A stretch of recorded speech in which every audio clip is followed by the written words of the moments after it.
The champagne glass slips from my fingers the moment I see him.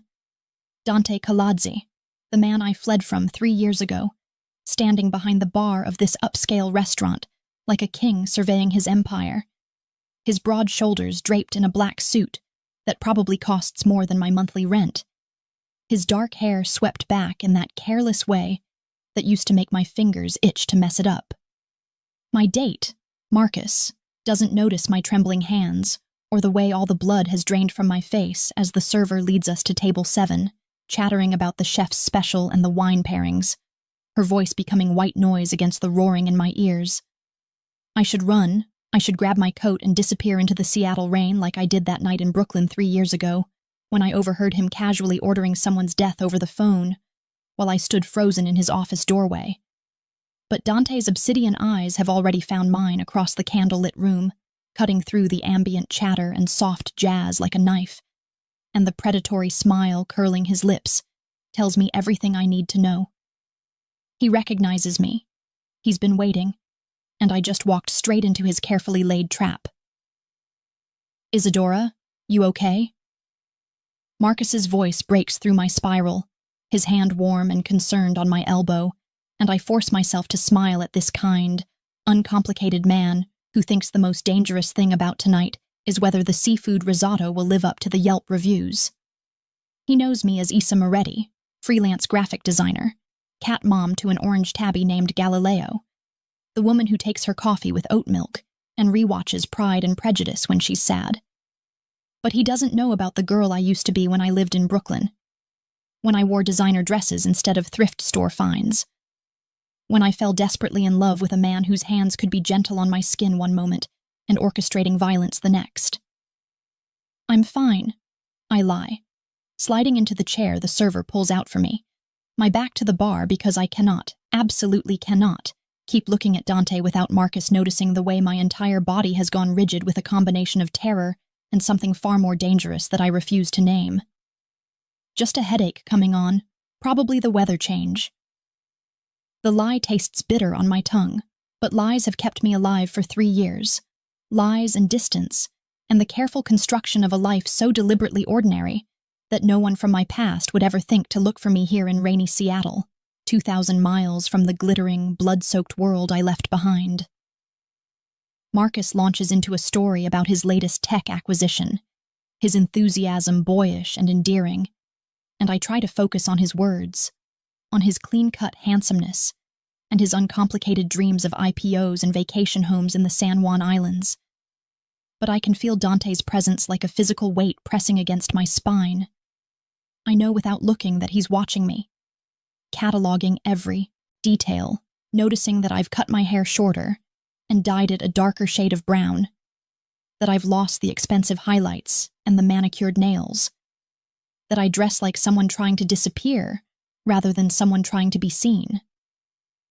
3 years ago, I was the woman who turned heads when she walked into a room, draped in couture and confidence and Dante's possessive affection. But that woman died the night I ran, and I've spent every day since burying her deeper. The server returns with menus, and I'm scanning the pasta options with false concentration when she sets down a bottle of wine between us. The label elegant, and certainly expensive. Condensation beating on the dark glass in the candlelight. Compliments of the house, she says with a smile that suggests this doesn't happen often. And Marcus's face lights up with pleasure at what he assumes is excellent luck, or perhaps recognition of his growing status in Seattle's tech scene. Wow, that's incredibly generous, Marcus says, examining the bottle with appreciation, and I feel my stomach drop as the server places a small cream-colored card next to my plate, the handwriting on it achingly familiar, each letter formed with the precise control of a man who never does anything without intention. I don't want to look at it, don't want to touch it, but my fingers move of their own accord, trembling as I pick up the card and read the words that confirm my worst nightmare. Welcome home, Isadora. Not Issa. Isadora. The name he used to whisper against my skin in the darkness of his bedroom. The name he'd call out across his penthouse when he came home to find me curled up with a book. the name that belonged to the version of myself I've been running from ever since I discovered that the man I loved was not just a businessman with questionable associates, but the head of one of the most powerful crime families on the East Coast. My hand closes around the card, crumpling it slightly, and I force myself to breathe through the panic clawing up my throat, because Marcus is looking at me with concern again, asking if I'm sure I'm all right. And I cannot fall apart here. Cannot let him see that my carefully constructed world is already crumbling around me. "This is really kind of them," I manage to say, my voice sounding almost normal despite the fact that my heart is trying to beat its way out of my chest. And Marcus grins, completely oblivious to the way my other hand is gripping the edge of the table hard enough to hurt. He signals the server to pour, launching into an explanation of why he's been wanting to try this particular restaurant, how it just opened 3 months ago and has already gotten incredible reviews, how hard it was to get a reservation, and I want to scream at him that we need to leave, that we need to get out of here right now. But I know with terrible certainty that running would only make things worse. Dante has found me, which means he's been looking, which means he wants something, and men like Dante Colazzi don't let go of things they want, no matter how far you run or how well you hide. I take a sip of the wine to avoid speaking. And it's perfect because of course it is. Because Dante remembers that I preferred Italian reds, that I used to curl up next to him on rainy Sunday afternoons with a glass of Barolo and one of my vintage novels, reading aloud to him while he pretended to work on his laptop, but was actually just watching me with an intensity that made me feel like the only person in his universe. The memory cuts like broken glass, sharp and unexpected, and I push it away because I cannot afford nostalgia for a love that was built on foundations of violence and secrets. "This is amazing," Marcus says, and he's talking about the wine, about the ambiance, about how this is already the best date we've had, and guilt joins the fear churning in my stomach because this decent, honest man has no idea that by simply being here with me, he's put himself in the crosshairs of something dangerous. I should have known better than to try dating again. Should have accepted that the life I want, normal, safe, with Sunday brunches and predictable arguments about whose turn it is to take out the trash, is not meant for women who've loved men like Dante Colazzi. But 3 years felt like long enough. Felt like maybe enough distance and time had created enough safety for me to try being human again. The server brings our appetizers, and I'm pushing burrata around my plate without tasting it when I feel him approaching. The air in the room shifting the way it always did when Dante entered a space, as if gravity itself rearranged to accommodate him. Marcus is mid-sentence about quarterly projections when he trails off, his attention caught by the man who's materialized beside our table like a perfectly tailored nightmare. And I force myself to look up, to meet those dark eyes that have haunted my dreams and my nightmares in equal measure for 3 long years. "Good evening," Dante says, his voice exactly as I remember it, deep and smooth with just the faintest trace of his Georgian accent around the edges, the sound of it triggering a Pavlovian response in my body that I hate myself for feeling. "I hope you're enjoying your meal." He's looking at Marcus when he says it, extending his hand with the easy confidence of a man who owns not just this restaurant, but probably half the city block it sits on.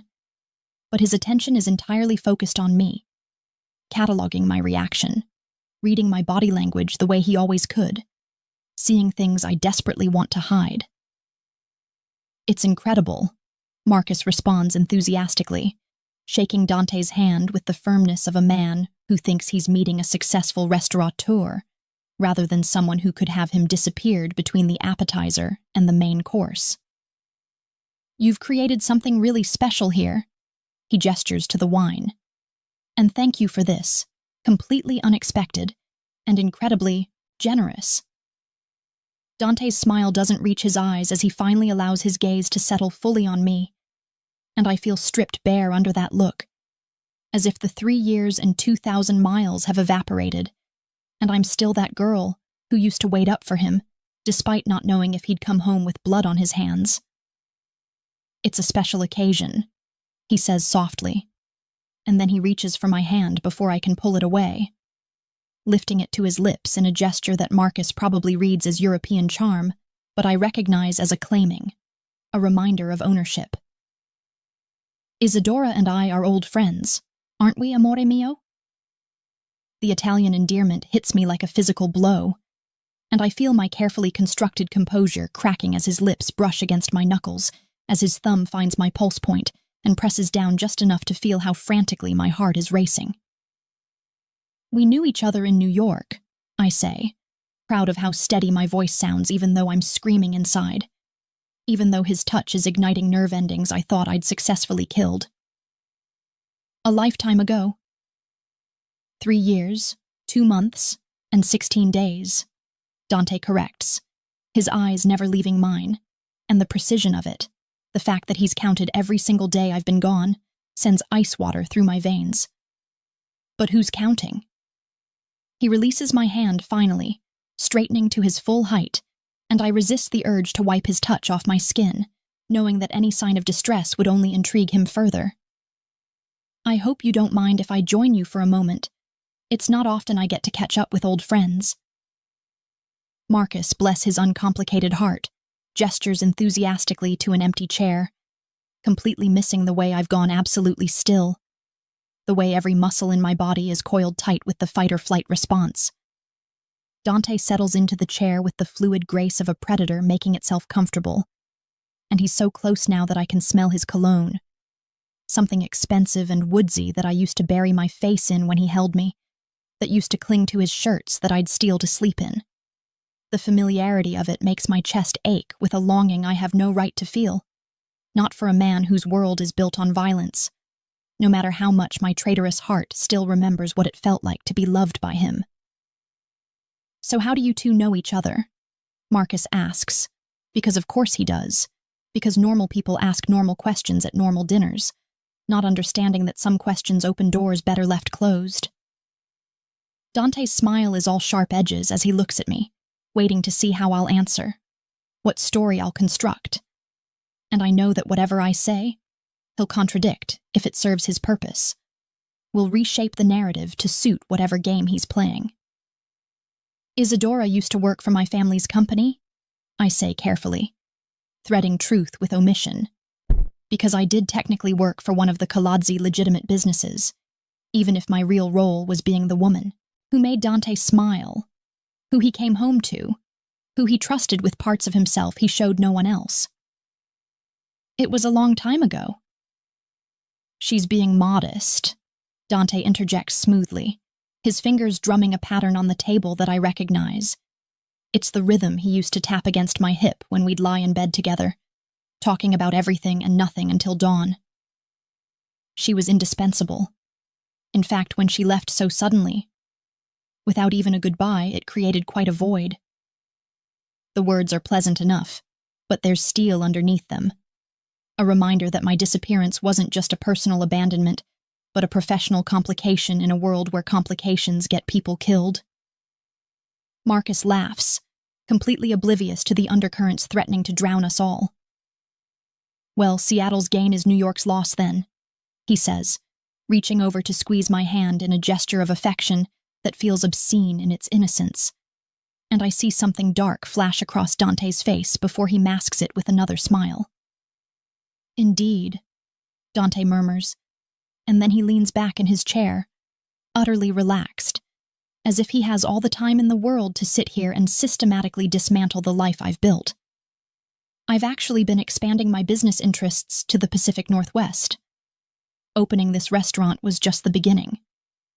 Seattle's become quite interesting to me lately. His eyes lock with mine, and the message is clear. He didn't just happen to be here, didn't just coincidentally open a restaurant in the city where I've been hiding. He followed me, found me, and he's making sure I know it. The conversation continues around me. Marcus enthusiastically asking about Dante's other business ventures, and Dante spinning stories that are probably 70% truth and 30% carefully constructed fiction, the way he always did when dealing with civilians. I sit frozen, my mind racing through possibilities and escape routes, calculating how badly this can end, and whether there's any way to contain the damage before Marcus becomes collateral in whatever Dante has planned. The server brings our main courses, and Dante compliments Marcus's choice of the seafood risotto, while I push pasta around my plate, each minute stretching into an eternity of forced normalcy over a foundation of dread. Finally, mercifully, Marcus excuses himself to the restroom, leaving me alone with Dante for the first time in 3 years, and the pleasant mask drops from his face the moment Marcus is out of earshot, replaced by something raw and hungry and terrifying in its intensity. He leans forward, close enough that I can see the flecks of amber in his dark eyes, close enough that if I moved just slightly, our lips would touch, and every cell in my body is at war with itself, half screaming to run, half aching to close that final distance. "You disappeared with something that belongs to me, Isadora," he says softly, his voice pitched low enough that it won't carry beyond our table, and there's no warmth in it now, only the cold calculation of a man who's spent 3 years planning this moment. "I want it back."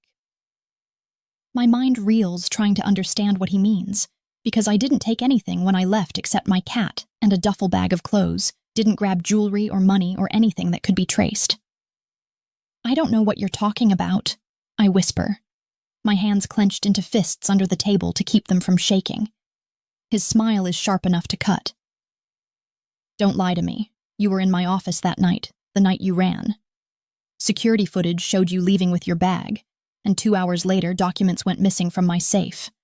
Documents that could destroy everything I've built if they fell into the wrong hands." He reaches across the table, catching my chin in his hand, with a gentleness that belies the threat in his words. "1 week, Isadora. You have 1 week to find what you took and return it to me, or I'll remind you exactly who you belong to, starting with ending your little romance with the tech boy." Terror floods through me because I genuinely didn't take anything, which means either someone else did and I'm being blamed, or this is an excuse for something else entirely. But before I can protest, before I can defend myself, Marcus's footsteps are approaching, and Dante releases me, sitting back with that pleasant mask sliding back into place as if we'd been discussing nothing more serious than the weather. Marcus returns to the table with a smile, completely unaware that his life has just been threatened, and Dante stands smoothly, buttoning his suit jacket with casual elegance. "I should let you two enjoy your dinner," he says, and then he does something that makes my blood run cold. He leans down and presses a kiss to my cheek, his lips against my ear as he whispers so only I can hear, "It's good to have you home, amore mio. Don't make me come looking for you again."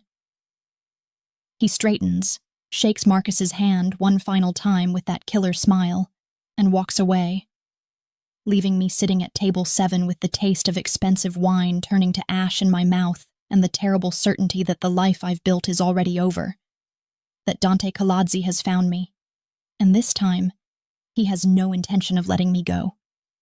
The drive back to my apartment should take 20 minutes, but I convince Marcus to drop me off after only 10, claiming that my headache has bloomed into a full migraine and I just need to lie down in the dark, which isn't entirely a lie, because my head is pounding with the force of panic and adrenaline and the terrible knowledge that Dante Colazzi is back in my life and he wants something I don't have.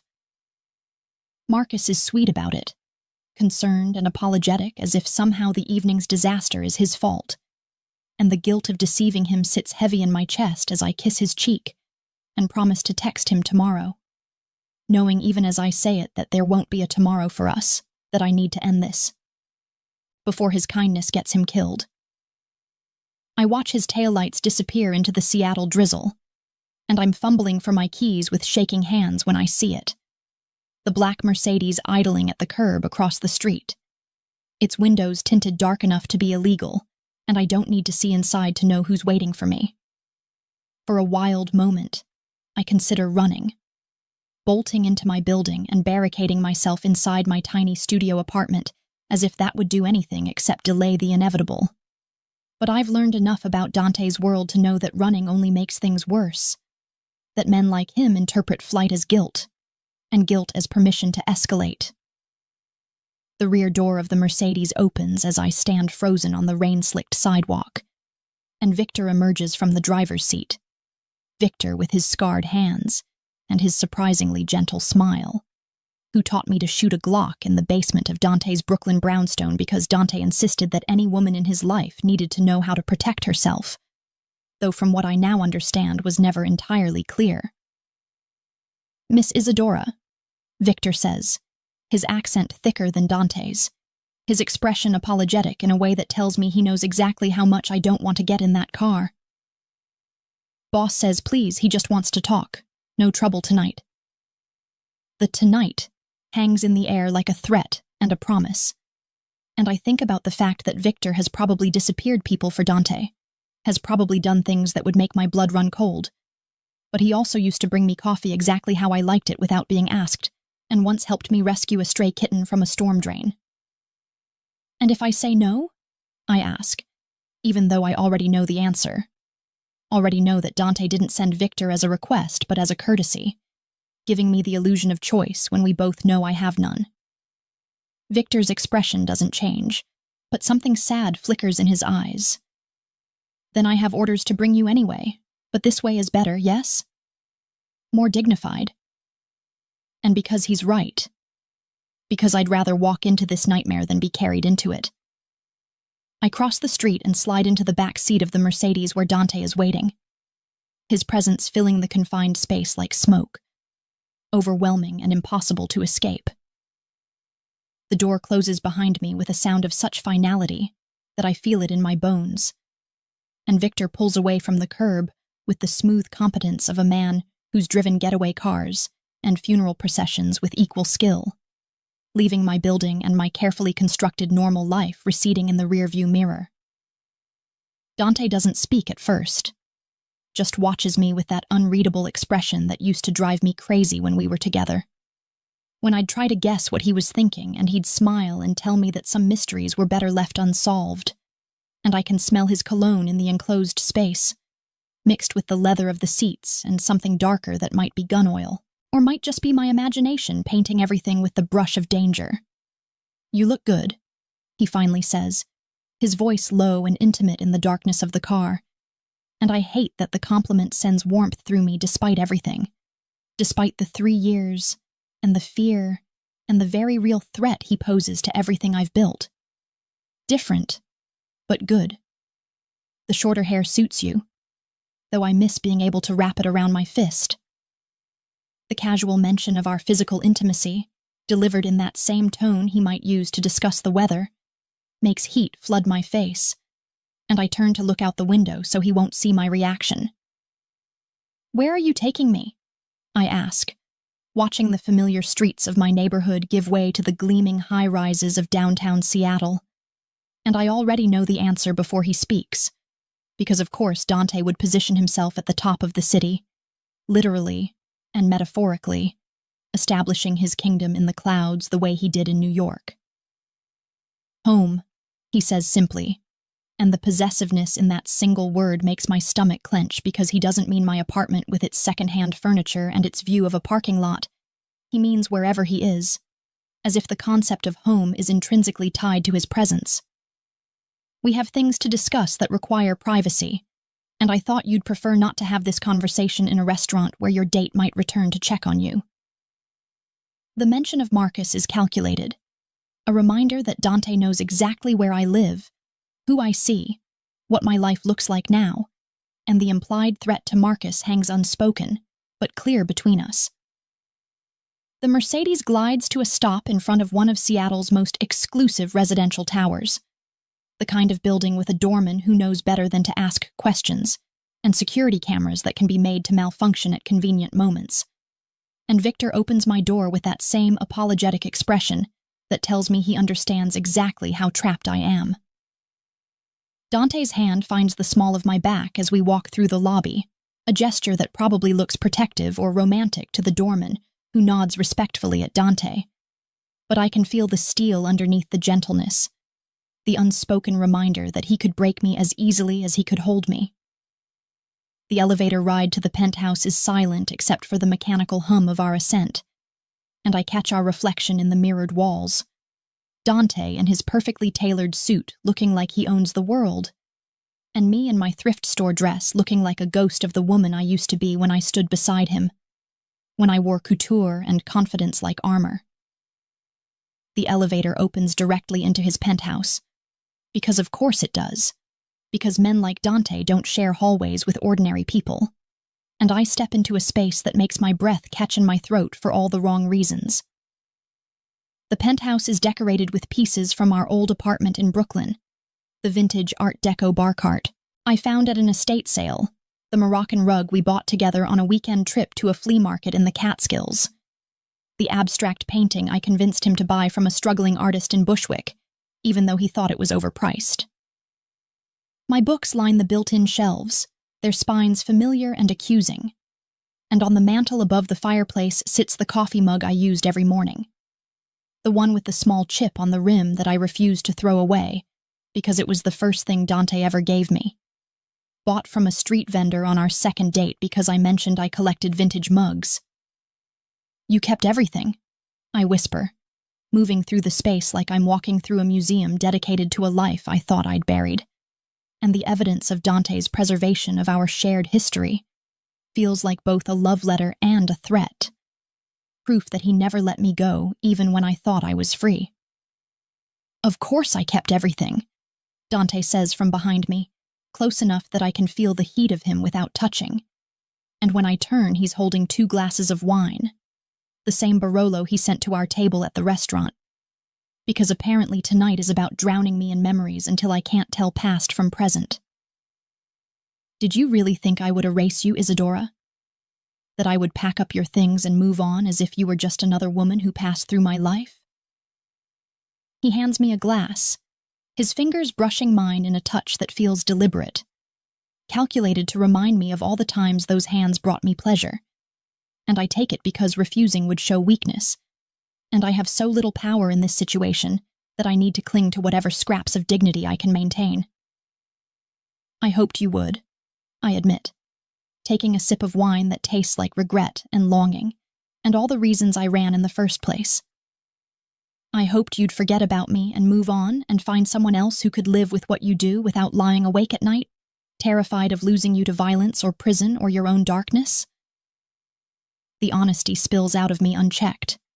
3 years of suppressed feelings and unspoken fears given voice, and Dante's expression shifts into something raw and almost vulnerable before he locks it down again behind his usual mask of control. "Come," he says instead of responding to my confession, leading me to the floor-to-ceiling windows that overlook Puget Sound, the city lights reflecting off the water like scattered diamonds, and we stand there in silence, drinking wine and watching the rain streak the glass. "That night you ran, the night you heard me on the phone, tell me what you remember?"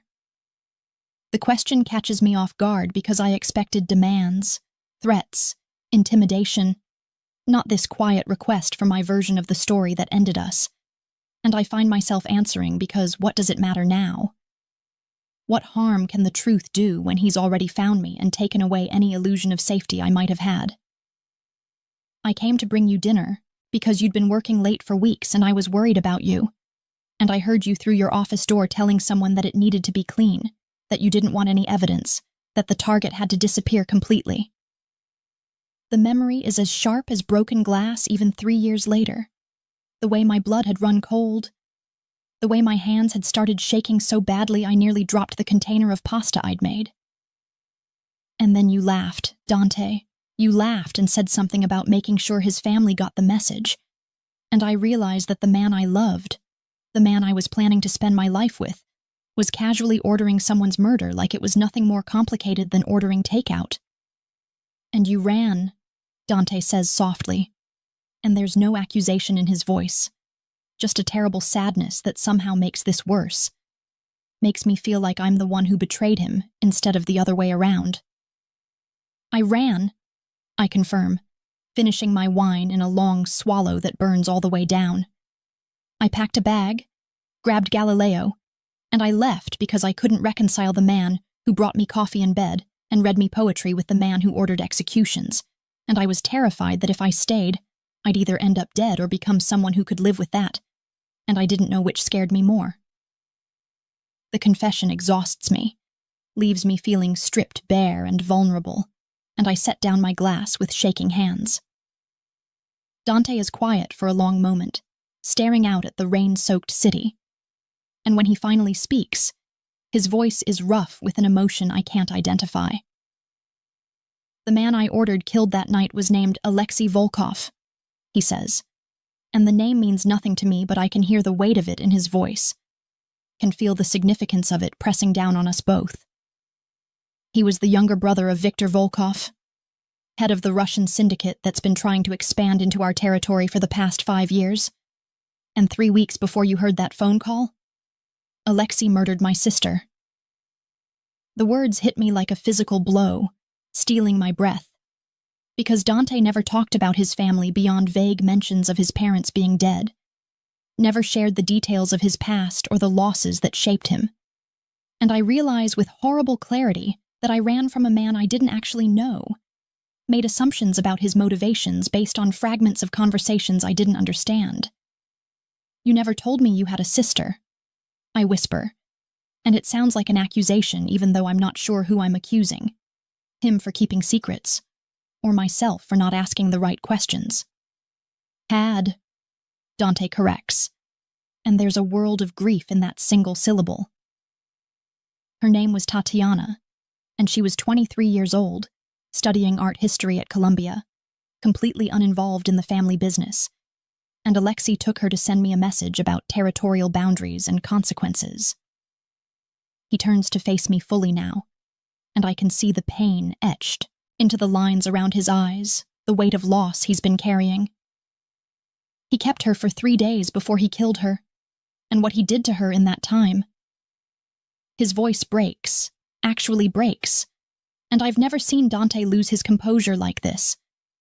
Never seen him as anything other than completely controlled. The hit you heard me ordering was justice for my baby sister, and the message I wanted sent to his family was that there are some lines you don't cross, some people you don't touch, and if you do, you pay with everything. I'm crying now, tears streaming down my face for a girl I never met, for the brother who lost her, for the 3 years I spent running from a man who was grieving and seeking vengeance while I painted him as a monster in my mind to justify my fear. I didn't know, I say, and it sounds pathetic, inadequate, but it's all I have. Dante, I didn't know. I'm so sorry. I should have stayed. I should have asked. You should have trusted me. He cuts me off. And now there's anger in his voice, bitter and corrosive. You should have trusted that if I killed someone, I had a damn good reason, that I don't take lives casually or for profit or for anything other than protection and justice, but instead you assumed the worst and you ran. And do you know what that did to me, Isadora? He's close to me now. Close enough that I can see the fury and hurt warring in his expression. I lost my sister and then I lost you. And I spent 3 years trying to protect you from a distance because even though you left me, even though you thought I was a monster, I still loved you enough to make sure Volkov's people could never use you to hurt me the way they hurt Tatiana. The revelation that he's been protecting me, that my safety for the past 3 years hasn't been distance and anonymity but Dante's invisible hand keeping threats away, makes something crack open in my chest. What do you mean, protecting me? I ask. But I already know, already understand that the mugger who tried to grab me 2 years ago and ended up in the hospital with both legs broken wasn't just unlucky, that the aggressive ex-boyfriend of my former roommate who disappeared after one threatening phone call wasn't just scared off, that every moment of peace I've had has been purchased with Dante's violence. I mean that Volkov's people identified you as mine within weeks of you leaving, that they've been trying to grab you to use as leverage ever since, and I've had teams watching you around the clock, eliminating threats before they could get close enough for you to even notice them, Dante says, and he sounds exhausted, as if this confession is costing him something. I let you go because staying near me, being publicly connected to me, would have painted a target on your back that I couldn't protect you from, but I never stopped watching, never stopped caring, never stopped hoping that one day you'd come back or at least let me explain. The weight of, this information, the knowledge that I haven't actually been free or safe but merely living in a carefully maintained illusion of both, makes my legs weak, and I sink onto the leather couch that used to sit in our Brooklyn living room. "Why tell me this now?" I ask, looking up at him through tears and confusion, and a longing I don't want to feel. "Why not just let me keep living my life in ignorance?" Dante sits beside me, close but not touching, and when he speaks, his voice is gentle in a way that terrifies me more than his anger. Because the situation has changed. Because Volkov is making moves that require me to respond publicly and decisively. And I need you to come back, Isadora. Not as a hostage, not as bait, but as mine. Publicly, visibly, undeniably mine. Because in our world, a man who can keep his woman is a man who can keep his territory. And right now, I need to project strength and stability, and the kind of commitment that makes rivals think twice about testing me. "You want me to pretend?" I say slowly, understanding dawning like a cold sunrise. "You want me to play the role of your devoted partner while you fight your war with Volkov. I want you to be what you were supposed to be before fear made you run," Dante corrects, and then he does touch me, his hand cupping my face with a tenderness that makes my heart ache. "I want you beside me.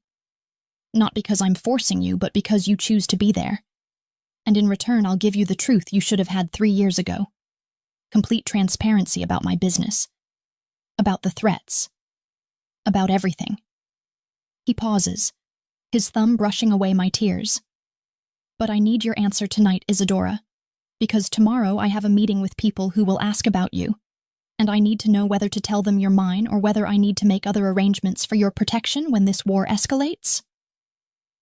The choice he's offering isn't really a choice at all, but the illusion of agency is something. And I'm about to ask for time to think when my phone buzzes with a text message that makes my blood freeze. A photo of my younger brother Leo outside a club in Portland, arms around a beautiful dark-haired girl, both of them laughing, unaware that they're being photographed. The message that follows is from an unknown number. "Cute couple. Would be a shame if something happened to them."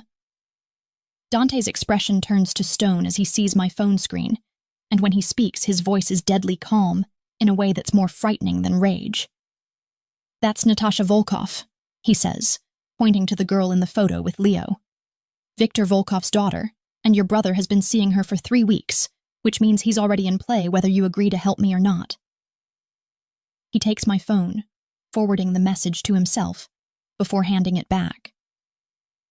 "So let me be completely clear about your options, Isadora. You can help me by being publicly mine, attending events, making Volkov believe that I'm distracted and vulnerable because of my attachment to you, which gives me the strategic advantage I need to end this war before it fully begins and gets your brother killed in the crossfire.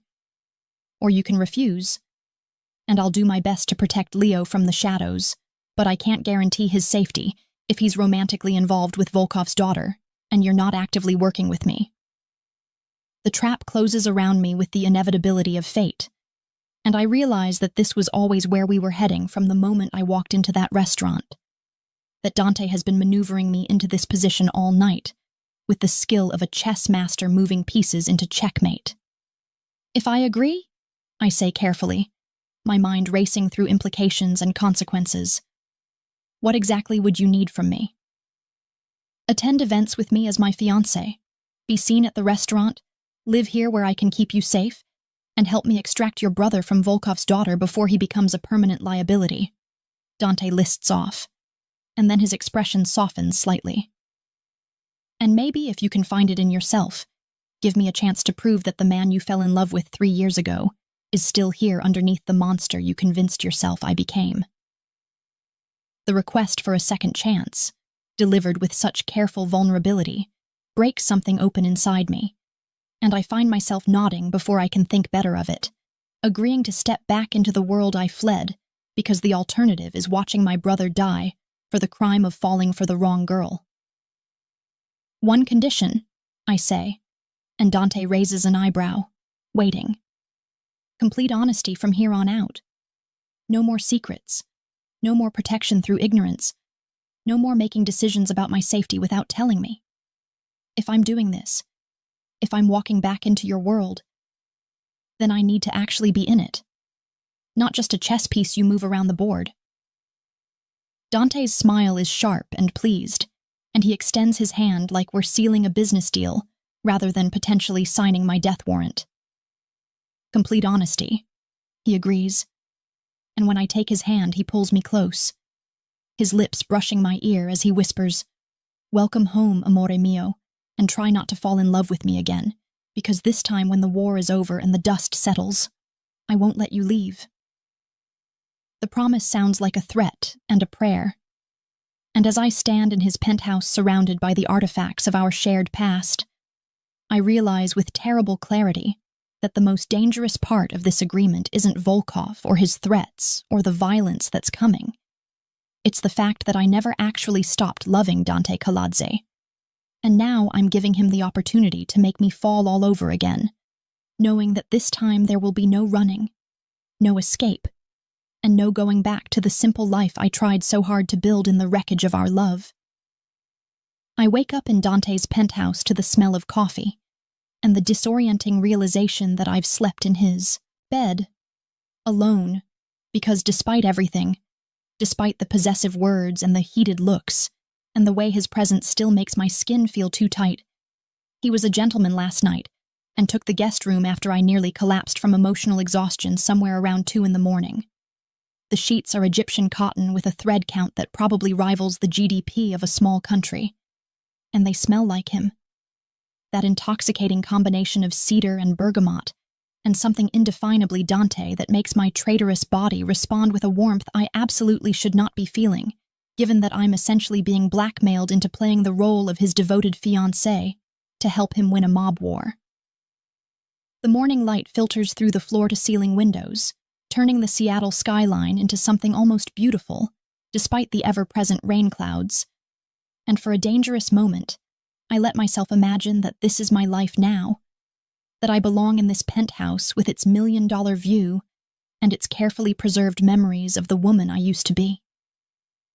The fantasy shatters when I pad into the kitchen and find Dante already awake and dressed in charcoal slacks and a crisp white shirt with the sleeves rolled up to reveal forearms that I have extremely vivid memories of. And he's making breakfast like this is normal, like we're a couple who shares domestic routines, instead of 2 people bound together by threats and history, and a love that should have died 3 years ago, but apparently refuses to stay buried.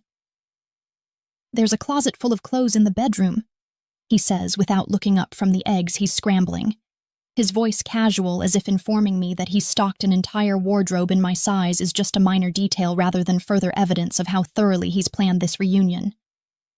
"I had them delivered last week, so everything should fit.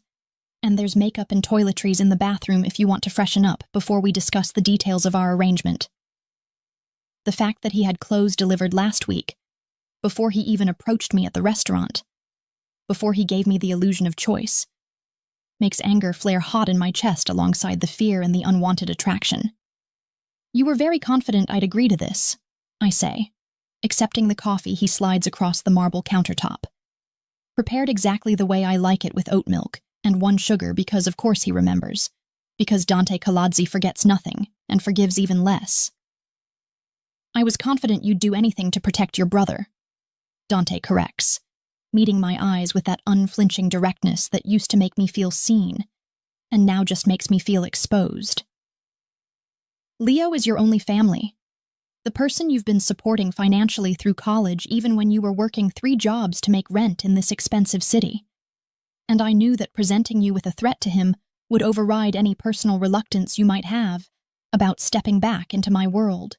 He plates the eggs with the precise movements of a man who's learned to cook for himself, despite having staff who could do it for him, and slides a plate toward me that also includes perfectly crispy bacon and toast that's been buttered to the exact shade of golden I prefer. "Eat, Isadora, because we have a long day ahead of us, and I need you sharp for what's coming." I want to refuse on principle, want to throw his manipulations back in his face and storm out. But my stomach betrays me with a growl that reminds me I barely touched my dinner last night. And besides, running now would accomplish nothing except proving that I'm still the frightened girl who fled in the night, rather than the woman who's going to navigate this nightmare with whatever dignity I can salvage. The eggs are perfect, seasoned with herbs I recognize from the little garden I used to keep on the fire escape of our Brooklyn apartment, and the realization that he's recreated even this small detail of our shared past makes my throat tight with emotions I refuse to examine too closely. "Tell me about the plan," I say after a few bites, setting down my fork and forcing myself to meet his gaze with something resembling composure. "If I'm going to be your public fiancé and help you with whatever strategic game you're playing with Volkov, I need to understand the full scope of what I'm walking into. What the risks are. What you expect from me beyond just showing up on your arm looking devoted." Dante leans against the counter, coffee cup in hand, and for a moment he just studies me with an expression that's equal parts calculation and something softer that I don't want to name. Viktor Volkov has been consolidating power on the East Coast while simultaneously making moves into Seattle, Portland, and San Francisco, building alliances with the local families and positioning himself to control the entire Pacific Northwest corridor within the next 2 years. He begins, and his voice has shifted into what I think of as his business mode, cool and analytical, the tone he uses when discussing strategy and territory and the complex chess game of organized crime. My expansion into Seattle isn't just about opening restaurants and legitimate businesses. It's about establishing a presence that blocks his Western ambitions and protects the network of alliances I've built over the past decade. I take another sip of coffee, processing this information and trying to reconcile it with the threat to Leo, trying to see how all the pieces fit together in this dangerous puzzle. And where does Leo fit into this? If Volkov is trying to expand and you're blocking him, why would he care about my brother dating his daughter? Because Leo isn't just dating Natasha. She's been cultivating the relationship deliberately, identifying him as your brother, and therefore as a potential pressure point against me once Volkov's people reported that I'd found you. Dante explains, and there's a grim satisfaction in his voice that tells me he's already several moves ahead in this game. Volkov knows that you're my weakness, has always known it even when I tried to hide you by letting you disappear. And now that I've made contact with you again, he's positioning Leo as both bait and leverage. If I make a move against his operations, he can threaten your brother. And if you refuse to cooperate with me, Leo becomes collateral damage in a war he doesn't even know he's part of. The casual way Dante refers to me as his weakness makes something flutter dangerously in my chest. But I force it down because I cannot afford to be distracted by sentiment when my brother's life is at stake. So what's the play? How do we get Leo away from Natasha without tipping off Volkov that we're onto his strategy? Dante's smile is all sharp edges and dark promise. We convince Volkov that he's succeeding in his intimidation, that having you back in my life has made me sloppy and emotional and distracted.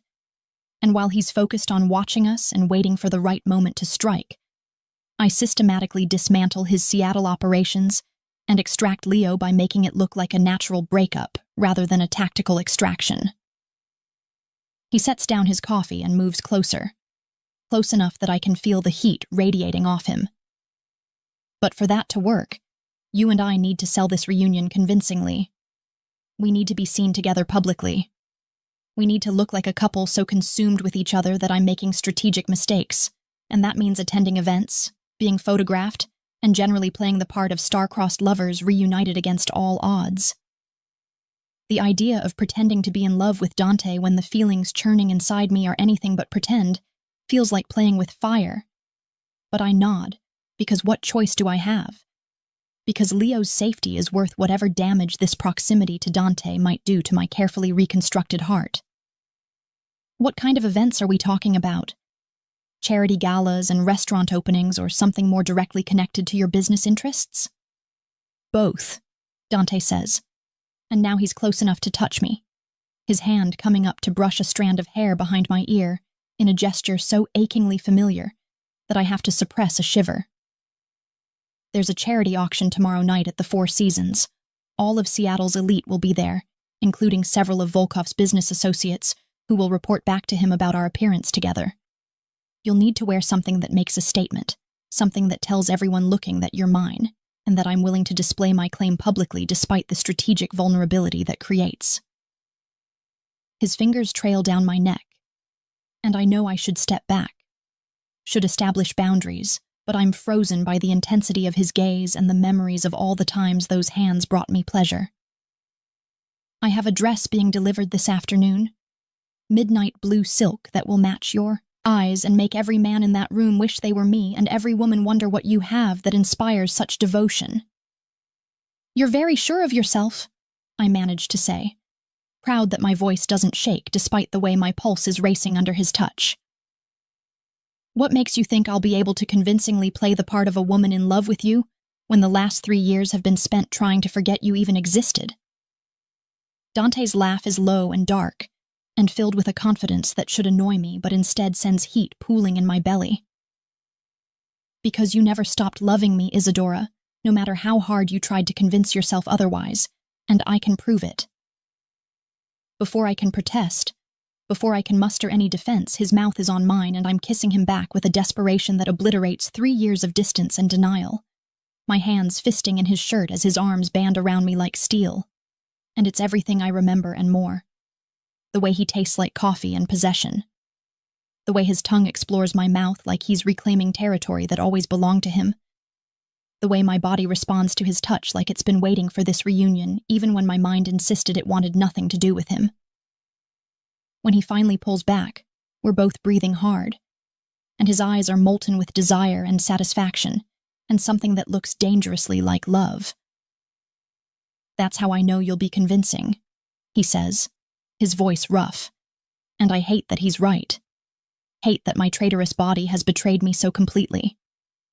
We have chemistry that can't be faked, history that bleeds through every interaction.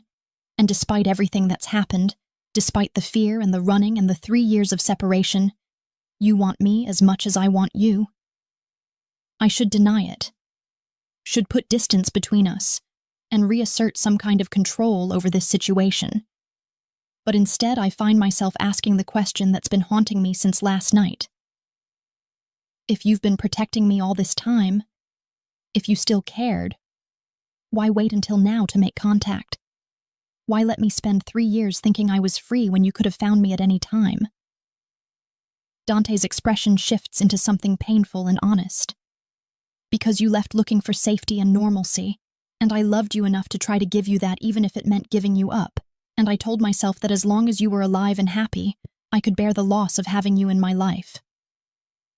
He cups my face in both hands, forcing me to meet his eyes.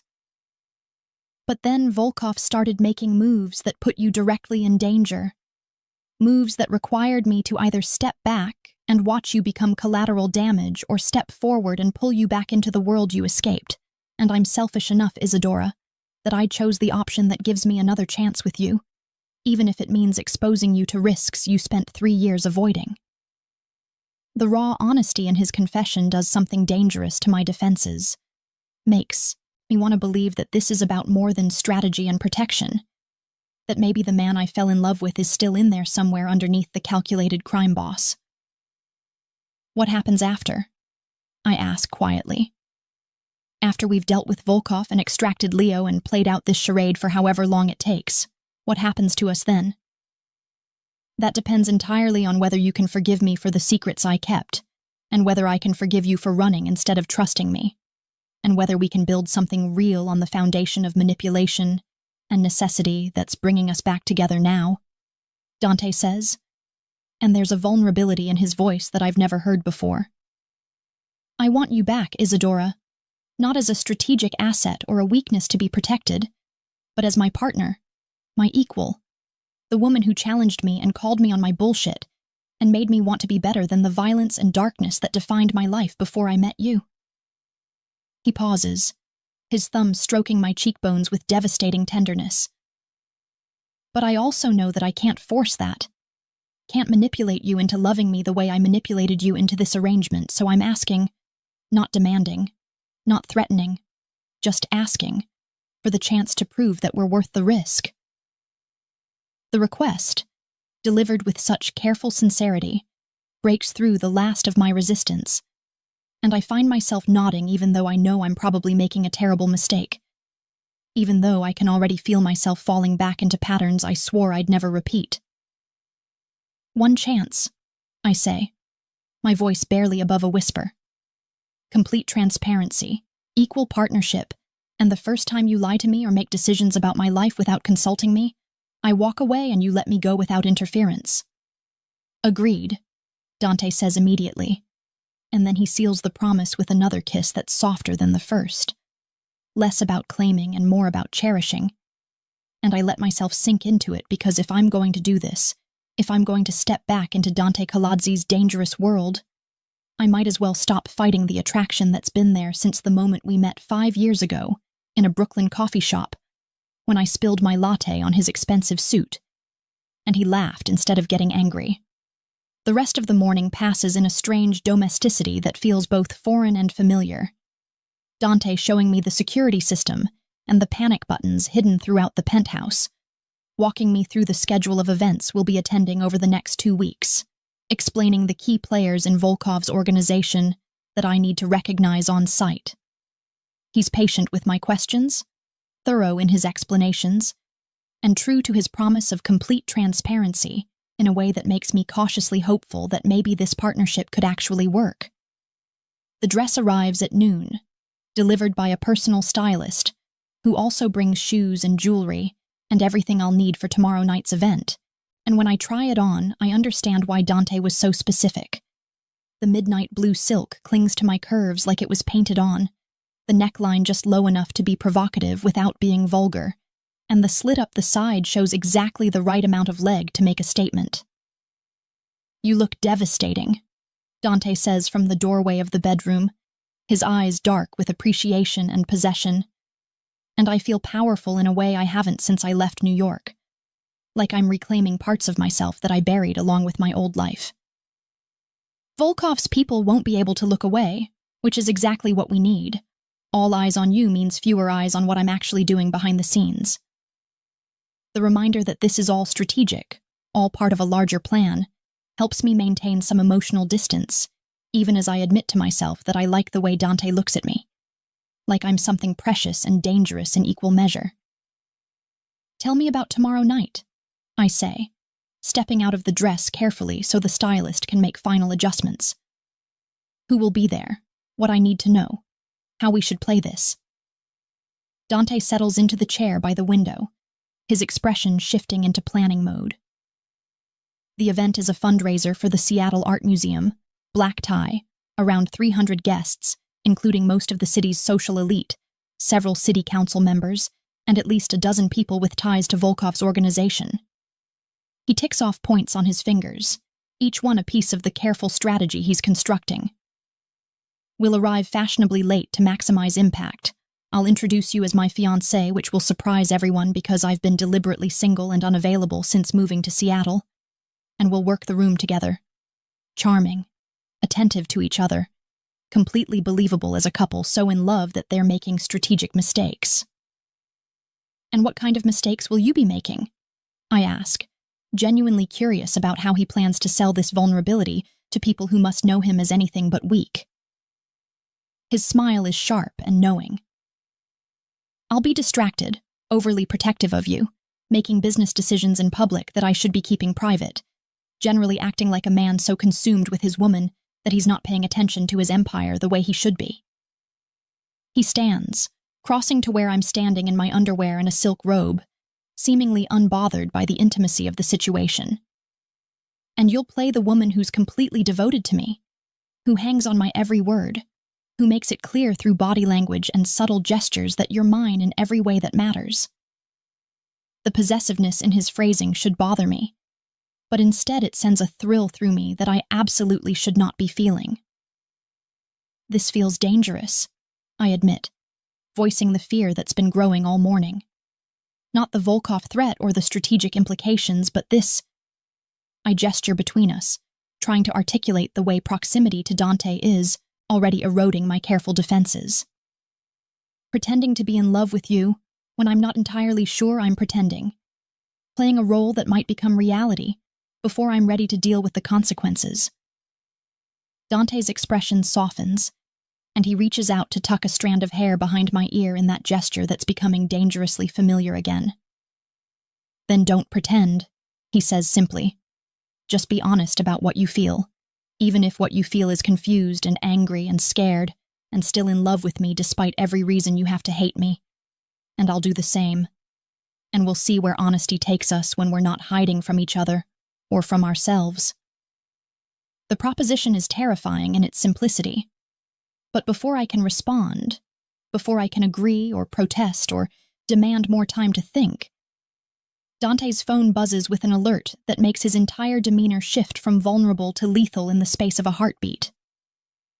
"We have a problem," he says, his voice gone cold and deadly. And he shows me his phone screen where a text message displays a photo that makes my blood freeze. Leo, unconscious or dead, I can't tell, zip-tied to a chair in what looks like a warehouse. And the message beneath it reads, "Negotiations have changed, Kaladzi. You have 24 hours to withdraw from Seattle or the boy dies, and we'll make sure his sister watches." The photo of Leo bound and bleeding shatters whatever illusion of control I thought I had over this situation, and I'm moving before I can think. Grabbing Dante's phone to examine the image more closely, as if staring at it hard enough will reveal that this is somehow a mistake. Somehow not my baby brother who I raised after our parents died in a car accident when he was 12, who I worked 3 jobs to put through college, who is supposed to be safe in Portland living his uncomplicated life, far away from the darkness that's always followed me like a shadow. "We have to go get him right now," I say, my voice shaking with a combination of terror and rage that threatens to overwhelm rational thought. And Dante's hand closes over mine with a gentleness that contradicts the lethal coldness in his eyes. The way his entire body has gone taut with controlled violence that tells me he's already 3 steps ahead, already calculating the fastest path to my brother and the most efficient way to destroy everyone responsible for taking him. If we go in without a plan, we get Leo killed, and probably ourselves along with him, because Volkov wants exactly that. Wants us emotional and reckless, and making the kind of mistakes that give him the advantage he needs to eliminate me and take everything I've built in one decisive move, Dante says with a calm that should be reassuring, but instead makes me want to scream because how can he be so controlled when my brother is bleeding in a warehouse somewhere, when every second we waste talking could be Leo's last. But I need you to trust me, Isadora. Need you to believe that I have resources and contingencies in place for exactly this scenario, and that the best thing you can do for your brother right now is let me handle the tactical situation while you stay here where I know you're safe. The suggestion that I stay behind, that I wait passively while Dante risks his life to save Leo, ignites something fierce and furious inside me that refuses to be contained. "Absolutely not," I say, pulling away from his touch and crossing my arms over my chest in a posture of defiance that probably looks ridiculous, given that I'm still in my underwear and a silk robe. But I don't care about dignity when my brother's life is at stake.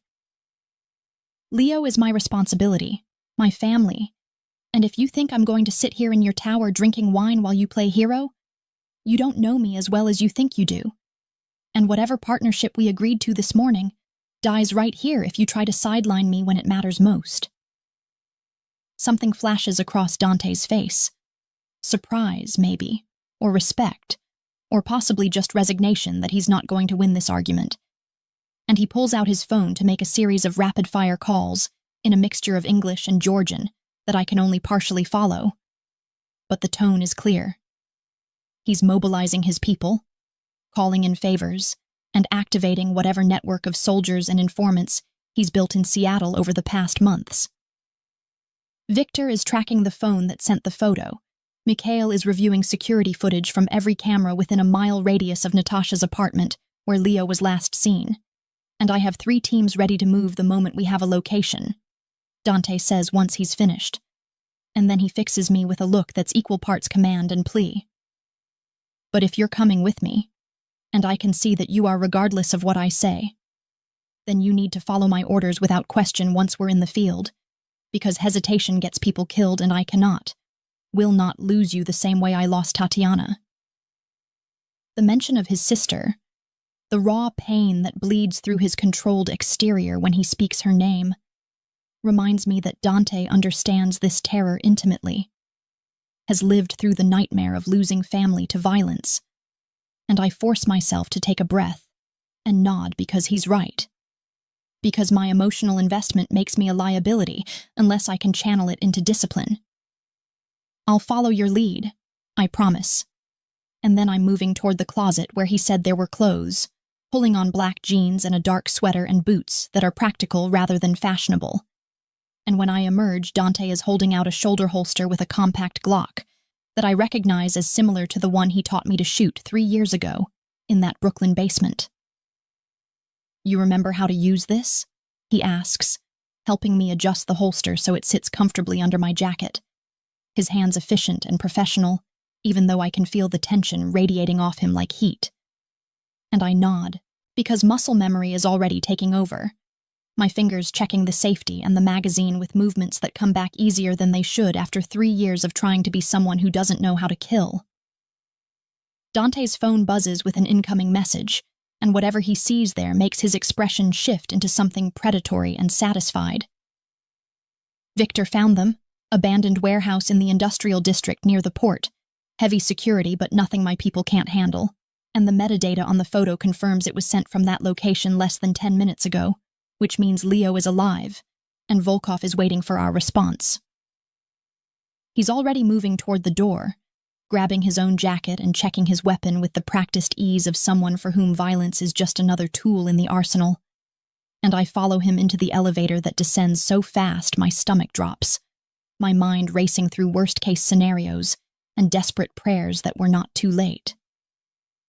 The drive to the warehouse district passes in tense silence, broken only by Dante's terse communications with his teams, coordinating approach vectors and extraction routes with military precision that reminds me exactly how dangerous he is, how much power he wields with a few quiet words, and the loyalty of men who would die on his command.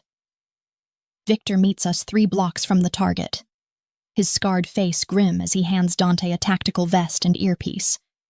And when his eyes land on me, there's disapproval and concern in equal measure. But he doesn't argue, just hands me a vest as well, and reminds me in his heavily accented English that staying behind Dante at all times is not a suggestion, but a survival strategy. 3 guards on the perimeter, 2 at the main entrance, unknown number inside, but thermal imaging suggests at least 6 heat signatures, including one that matches Leo's size and position from the photo. Victor reports, pulling up schematics on a tablet that shows the warehouse layout in detail that suggests Dante's people have been planning for contingencies like this all along. Volkov himself is not on site. He's too smart to expose himself directly. But his lieutenant Alexei is there, which means this is both a hostage situation and a statement about his willingness to escalate. The fact that they named the lieutenant Alexei, the same name as the man who murdered Dante's sister, cannot be a coincidence, and I see the muscle in Dante's jaw tighten with barely suppressed rage before he locks it down behind professional calm. Standard extraction protocol. Team 1 takes the perimeter guards silently. Team 2 secures the entrance, and Victor, Isadora, and I go in through the maintenance access on the south side while they're distracted by the frontal approach. Dante outlines, and then he turns to me with an intensity that makes my breath catch. Once we're inside, you stay with Victor and provide cover while I get to Leo.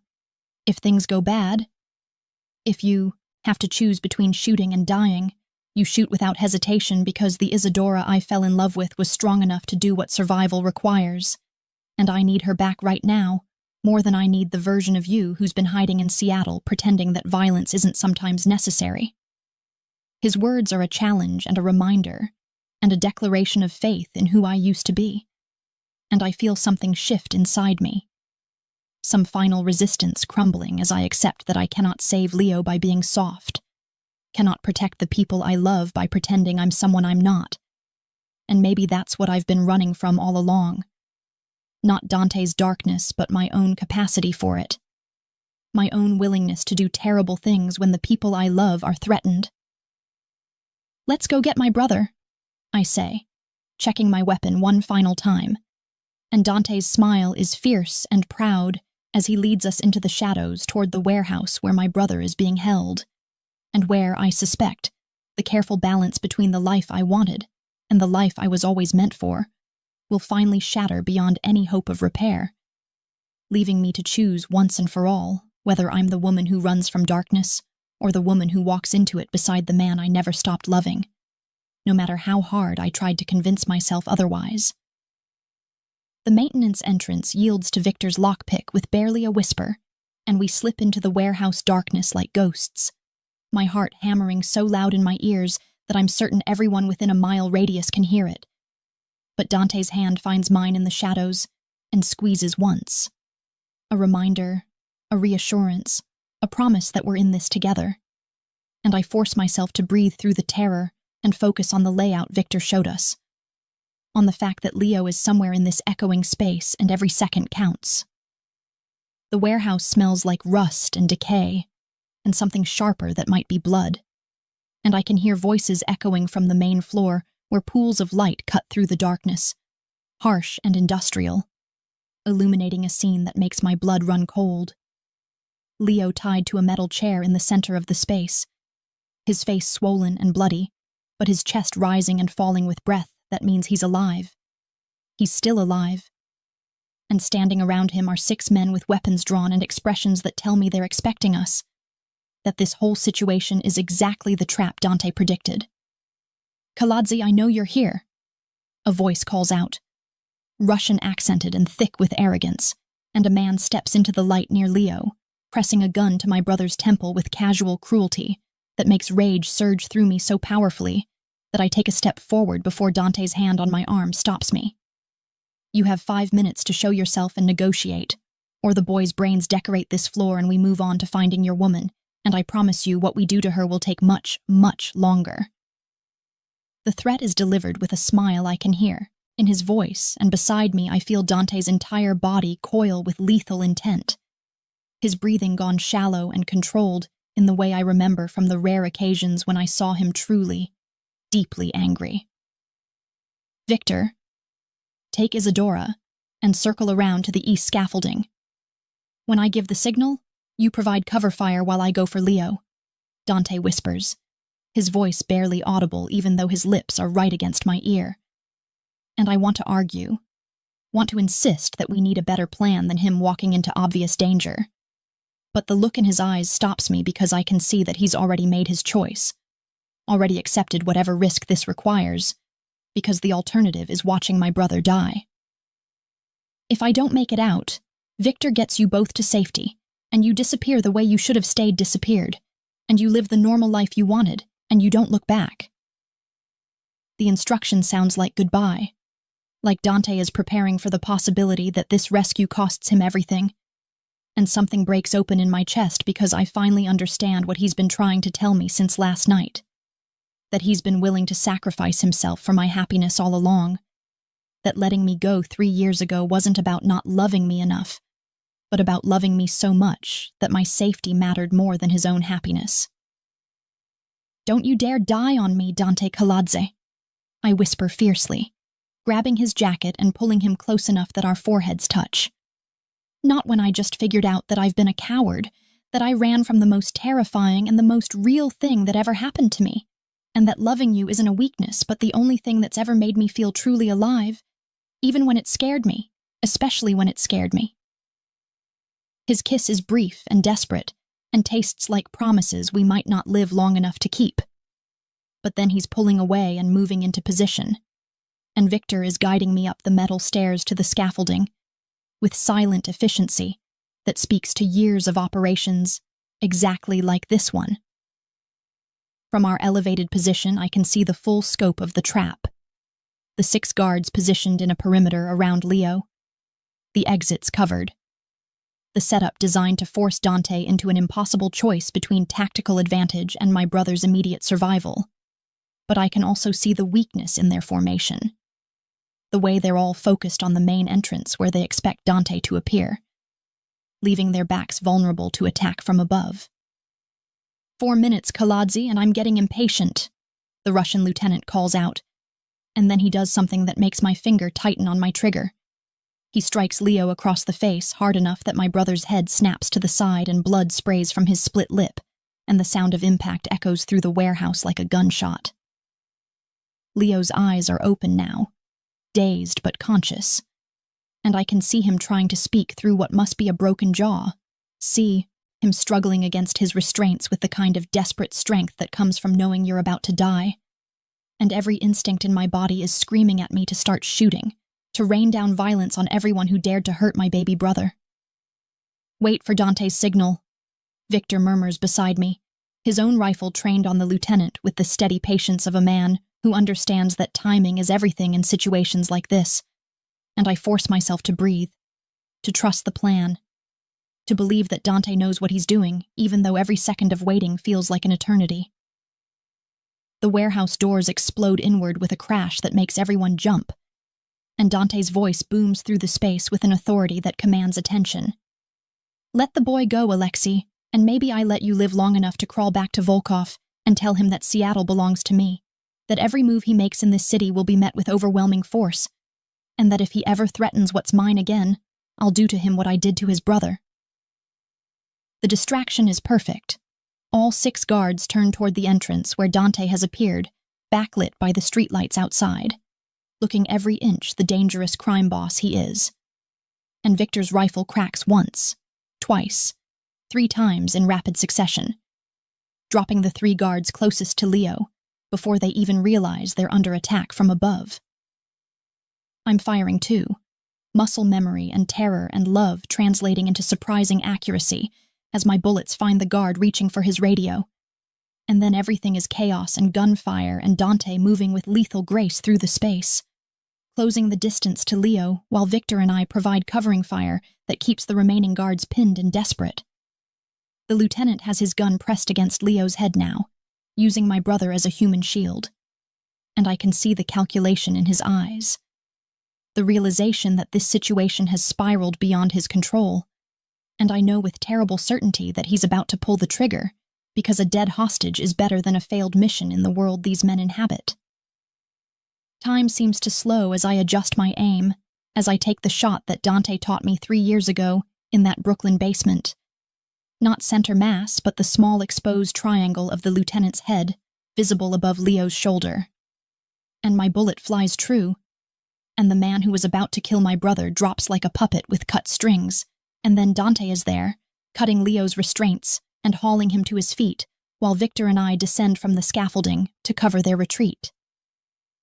We're moving toward the exit when more gunfire erupts from outside, and my heart drops because this was always going to be bigger than one warehouse, always going to require more than a simple extraction.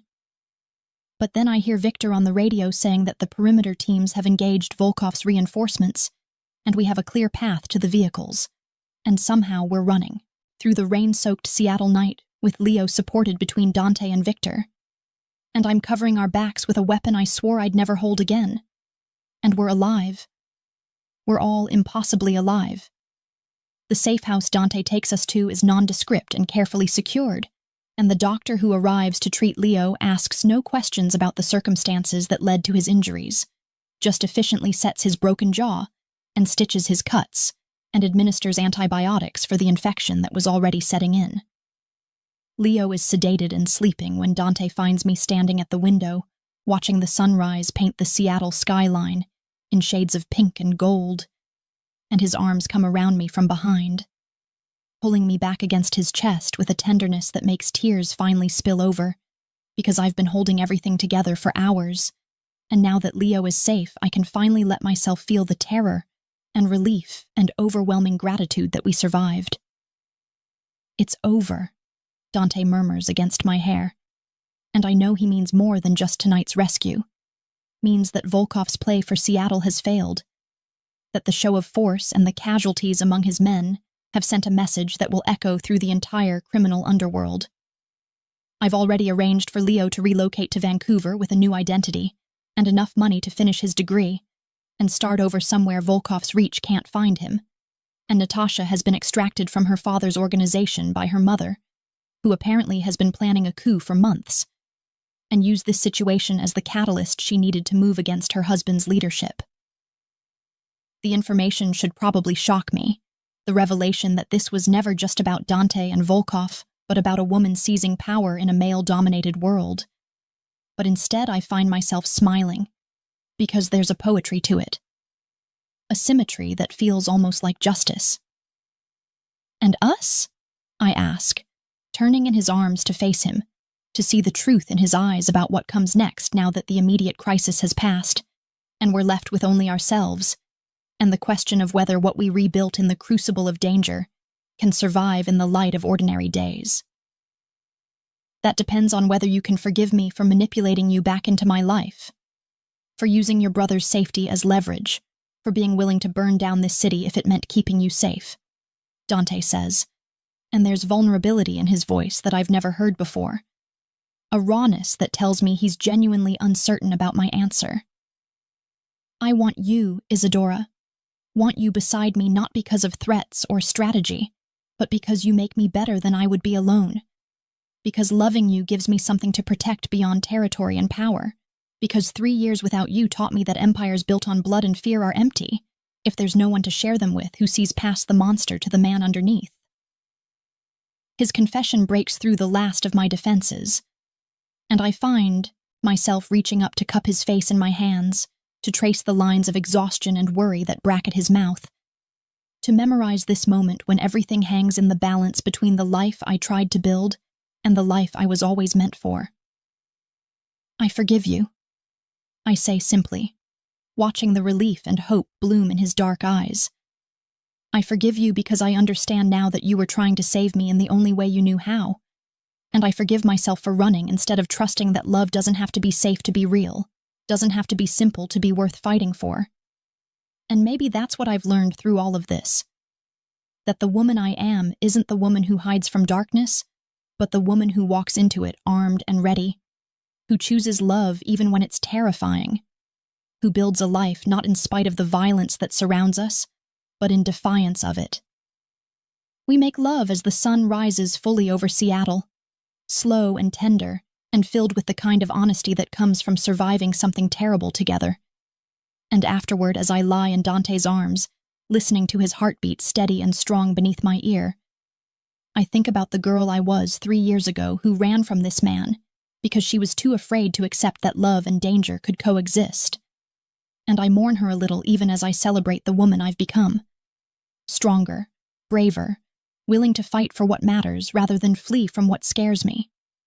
Leo will have his second chance at a normal life, and I'll visit him in Vancouver and help him build something beautiful and safe. But my place is here beside Dante, helping him transform his empire from something built on fear into something that protects the people who have nowhere else to turn. And maybe that's not the fairy tale ending I once imagined, but it's real, and it's ours, and it's enough. 6 months later, I stand beside Dante at the opening of a community center in the neighborhood where we first rescued Leo, and I watch as kids who would otherwise have been recruited into gangs learn to code and paint and dream of futures beyond survival. And Dante's hand finds mine as it always does now, steady and sure and claiming me in front of everyone without apology or hesitation. "No regrets?"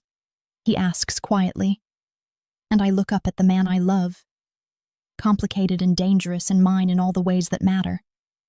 And I smile because the answer is so simple it doesn't need words.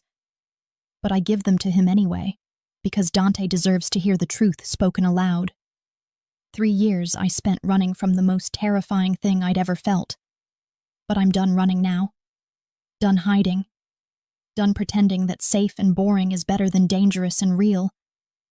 Because love in our world isn't the weakness I once feared, but the fiercest strength I possess. The thing worth fighting for. Worth risking everything for.